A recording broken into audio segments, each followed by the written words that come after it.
ઝૂંપડી પાછળ બેસી ગયો અને આ વાત સાંભળવા લાગ્યો અને કહે, આ જીવ તો મારાથી પણ બળવાન હશે. સીત્યો ત્યાંથી ઊભી પૂંછડીએ ભાગ્યો અને સિંહને એક વડલાનો ઝાડ મળ્યો. ઝાડ ઉપર એક વાંદરો વરસાદથી બચવા માટે ધ્રુજતો હતો. એનું આખું શરીર ભીનું હતું અને વાંદરાએ સિંહને જોઈને કહ્યું, સિંહભાઈ, વનના રાજા, આમ બીને ક્યાં ભાગો છો? સિંહ કહે, ભાઈ, આપણા ગામમાં એક નવું પ્રાણી આવ્યું છે. તેનું નામ ટાઢું ટબુકલું છે. વાંદરો બંધી ગયો. ઝાડ નીચે એક માણસ ઊભો હતો.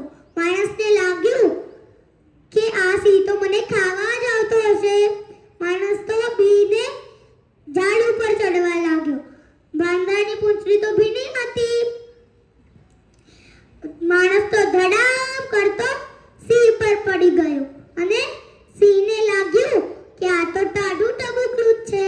સિંહ તો ત્યાંથી ઊભી પૂંછડીએ ભાગ્યો અને એક છોકરી તેની બકરી શોધવા નીકળી હતી.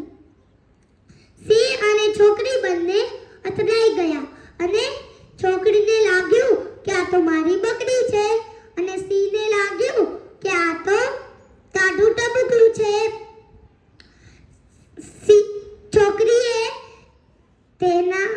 સિંહના કાન પકડીને તેના ઘરે લઈ જઈ એક ખિલ્લે બાંધી દીધો અને સવારે ઉઠીને દોવા ગઈ ત્યારે જ ખબર પડી કે હું તો સિંહ પકડી લાવી. તે ઘરમાં જઈને તેની મમ્મીને કહે, મમ્મી, હું તો સિંહ પકડી લાવી.